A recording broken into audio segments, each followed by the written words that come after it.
fun. Hey. I almost didn't make it here because in the bathroom, I don't know if you've been yet, but they have this like black light, so everybody looks really hot in the entryway to the bathroom. So I was really enthralled with my own appearance. I remember when I was little and we used to get into clubs, I don't know why, but like, you're like, oh my God, I'm tan and have white teeth, and then you see your dandruff and you're like, not cute. So I've made it to stage, thank you. Thank you to the multitude of people that made it here to celebrate my new venture since I quit my day job, so obviously, thank you. My new pursuit, which is drinking in bars, so thank you for that. No, honestly, I did quit my day job, not because I wasn't fucking amazing at it. I was a teacher, and honestly, the last day was kind of like bittersweet. You know, it was like any relationship. You start packing up your stuff and looking through things from that beginning, and you're like, oh my God, lesson plans with objectives. Like I saw us being together for the duration, and then you get to like that last assignment you gave them, which was like color-coded, you know, unicorn picture for the middle school French students, and you're like, and the love is gone. So after I packed that up, next step, obviously, my first concern in being unemployed was becoming a hoarder. So when I returned to my house, I saw all of the ungraded papers that I never had any intention of grading and telling them, yes, this is important for your future. And I immediately took them and did what anybody would do and shredded them up to protect the innocent. Not that any of those students were remotely innocent. And then filled my kitty litter with them, thinking at least my cat taking a crap on the French and parfait would be better than any work my students managed to put out in the duration of the year. So I felt like we got like dual use out of that educational material. But after the breakup, my friends did what any friends would do, and they console you by telling you that you've been in the wrong line of business for years. And they were like, oh, it just wasn't meant to be. Like, you know, you were so unhappy and looked miserable for years. And then you immediately go to your Facebook to be like, oh, and I'm not in any photo. Oh, but here's one where I look like garbage. That's because they need that friend that just looks awful. Because everybody needs that friend, because then you're like, oh, and we're hot because there's miserable Julia. That's okay. We keep her around so we look good on Facebook. So after the breakup, they also offer that piece of advice that you get, and it's just like the most ridiculous thing that I've ever heard, which is, you know, it's okay because like what doesn't kill you makes you stronger. And let me tell you how much I don't believe in that, because I have had hemorrhoids.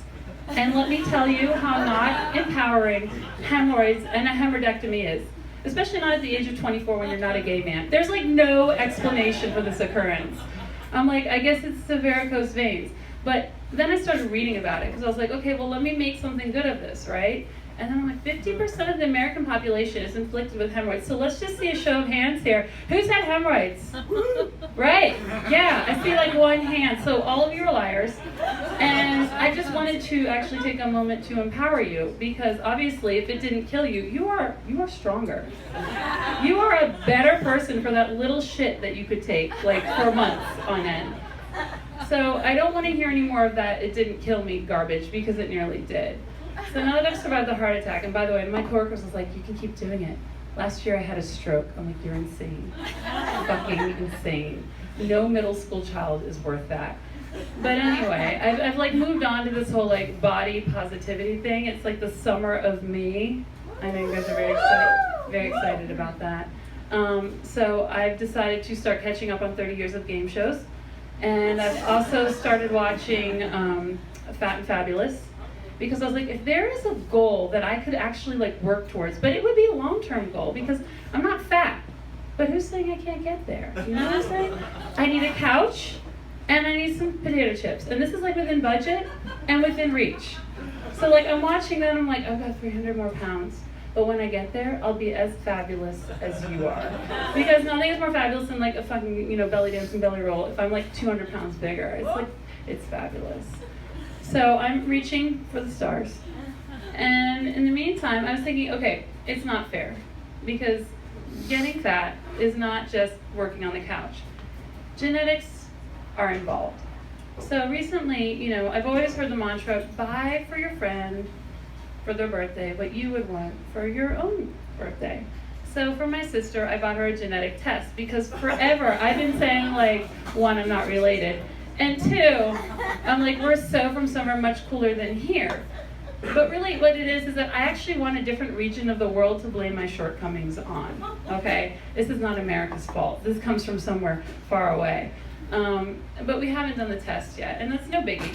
But I'm like waiting for the moment when we do, and it's gonna be like a Maury Povich reveal. It's gonna be like, Greece is the motherland, you know? And I think that Maury Povich is really only just a show for like Plan B. Because like you watch it and they're like, oh my God, wait, I did actually have sex with her? Shit. You know, it's like, no, you know that you were in that woman. Whether anybody in the audience or you even want to admit to that, you know what I'm saying? But frankly, the tests have not come back, but it doesn't matter because I work with people in my other job because no El Salvadorian mother has just one job. I'm El Salvadorian. The tests have not come out, but I'll just keep saying it until people believe it. Anyway, so my other job, they're Moroccans, and they had to let me know that the most recent Homo sapien fossils revealed that everybody came from Morocco. So they're like, Julia, you're Moroccan. I was like, okay, that's cool. But if I'm Moroccan, I just want to let you know that makes Trump Moroccan. So we had like a moment. And then I was like, it's okay, because honestly, like I was just befuddled by the whole thing because frankly, I'm just waiting for ISIS to assume responsibility for Trump. Just waiting for that to drop. Anyway, I have nothing else for you, and I know you're really excited for the next comedian, so thank you for your time.